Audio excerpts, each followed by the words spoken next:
Well, ladies and gentlemen, here we are. We're after the League One volleyball title game, which Austin, won 3 games to, get all the way to the championship and win it all. They beat Omaha. They beat, they did what they needed to do. And Maddie Skinner was just dynamic in all 3 games of the playoffs. And I mean, let me tell you, this was a crazy time. Let me tell you, this is a crazy time because this was a sweep. Omaha has had injuries at the wazoo. It through a 16-game season. I mean, things finally got to the point where it's like, wow, this happened. So yeah, again, Austin had to beat Salt Lake in 5, and then they beat Atlanta in 5, and they finally took care of business against Omaha in just 3 sets, 25-19, 25-22, and 25-23. Again, dominant performance, from Maddie Skinner. Just I don't think I expected the top 2 teams in Houston and Atlanta going down, but that's exactly what happened. So, what does this mean for League One volleyball? Well, I'm not sure. Attendance has been kind of, wishy-washy throughout the season. The games have definitely had their moments of being intense and really, really good. There have been some games that have been kind of rough. And ultimately, I did not think this is going to be a sweep today, but it ended up being a sweep, and that bores me. Sweeps kind of bore me sometimes, like it's just the expectation that, when it is a sweep, it just happens. But congrats to Maddie Skinner, another championship added to her resume, and others. I mean, this team right here was just, again, you didn't expect it all. You didn't expect it all to happen, but it happened. And in the case of League One, they didn't even show the championship ceremony and everything like that. They were just like, yeah, we're gonna cut the broadcast, about 12 minutes before 5 o'clock. We're just gonna go on ahead and continue. Omaha, tried like a 6-2, and that's been one of the things that have been kind of bothersome throughout the season is teams going with the 6-2, lineup and it not working. Again, congrats again to these starters: Carly Lloyd, Molly McCage, Chiako Odobu, Hannah Hawk, Logan Edelston, and Kotoe Inoue. Those 7. Cheers to them. They did what they needed to do in order to get the job done. And again, Omaha, had. Yeah, like I said, Omaha had their moments, but ultimately, I just don't think it's going to be enough.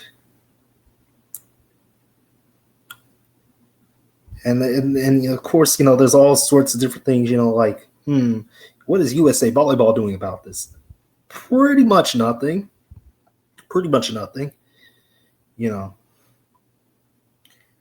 It's insane. Lexi Rodriguez basically been underutilized the entire season, which is really, really funny. How do you underutilize her the entire season? It wasn't just this game. It's been the whole year. Whole year.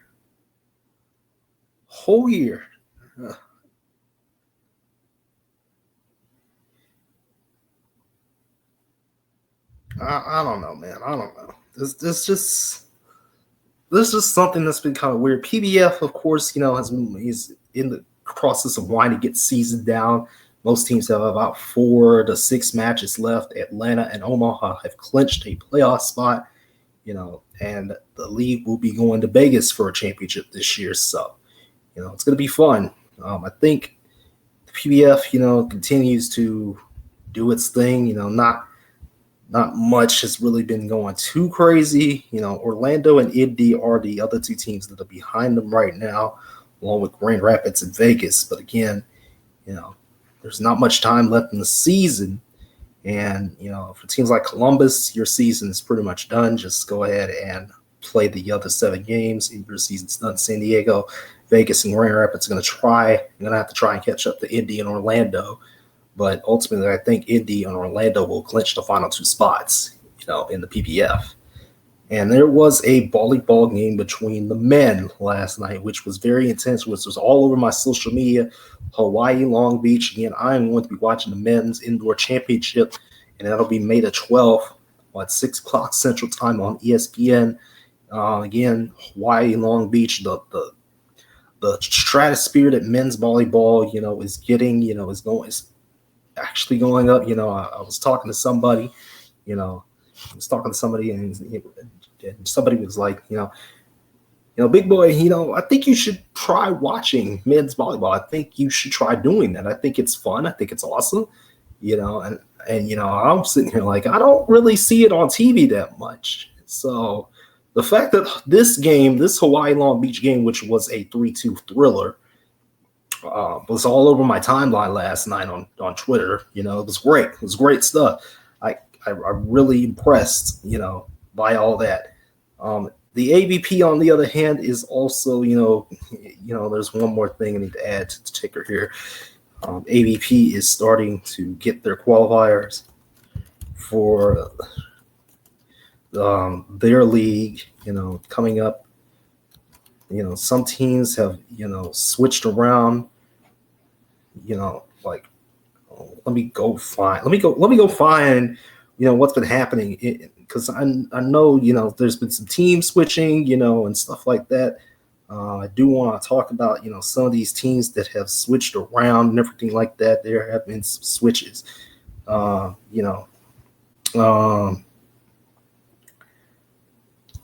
now we have the men's side. Again, the 2 Taylors, Taylor Crabb, Taylor Sander, that is at one team. Trevor Crabb, Phil Danhausen, or rather Phil Dalhauser, excuse me, Chase Budinger, Miles Evans, and then Andy Benesh and Miles Partain.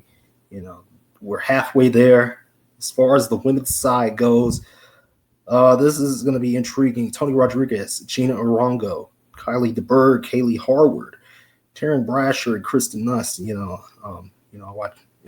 watched some of these players last year, in either like the Manhattan Beach or the Chicago Opens, last year when those were on TV, last year, and then Alyssa Jimena Paredes and then Brandy Wilkerson. Again, that is going to be for the league.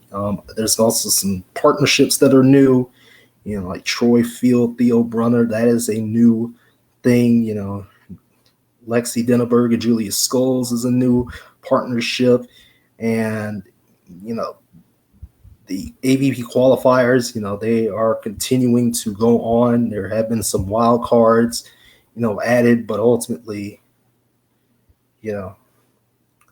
like Dalhauser, announced his retirement like a couple of days ago, but instead, it looks like he's going to go through with at least one more campaign of AVP Beach, and it's going to be intriguing, so this will be his last year, one of the best to ever do it. Tickets are on sale for the Huntington Beach and Palm Beach, events, the AVP League Palm Beach event and the Huntington Beach Open, which is not set for television right now. Let's just keep that 110%. I don't know why that hasn't been set for television, but it should have been. That should be a great matchup. There are some wild cards for the league this year, but, again, seeing as how, they're putting those wild cards as far as the teams. I don't know. So it should be intriguing again. These top 8, duos are going to be something to look out for this year. And, I'll go over like the team names and stuff like that as we go along, in May, by the time we get to the PBF finals, which, again, they will be at Lee's Family Forum. They will be at the home of the Vegas Nighthawks of the IFL and the other Vegas team of the Tier 2 Hockey League or whatever it's called. I think it's the AHL that Vegas team is in. So PBF finals will be there again. The other 2 teams expected to be there: right now will be Indianapolis and Orlando, but we will see over the course of the final month of the season of the PPF, which I'll try and pay as much attention to as I can. Again, today, it's kind of weird because I didn't think this, I didn't think Omaha would lose, 3-0. But again, Omaha was missing some people. Maddie Kubik, definitely missing her, and some others as well. There's just so many so many gals they were missing, and it's just, it is what it is today. I think at the end of the day, League One, is going to have a, interesting offseason. We'll see what they do. We'll see, how things continue to grow, because again, the Olympics are coming, and, League One is trying to ride that momentum to the Olympics. But again, we'll see how it all goes towards the, as we get closer to the Olympics and stuff like that. So yeah, from me to you, that'll do it from here. Gracious to be in your presence yet again to talk volleyball.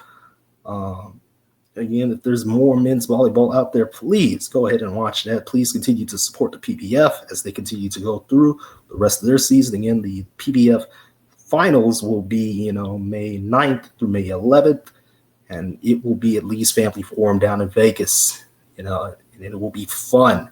It'll be exciting. Again, we can't wait to see who the final two teams are that will represent the PVF for a title. And again, congratulations to Austin for winning the League One volleyball title. They are the first League One volleyball champions. And that is one hell of a way to get started with 2025. Peace, everybody.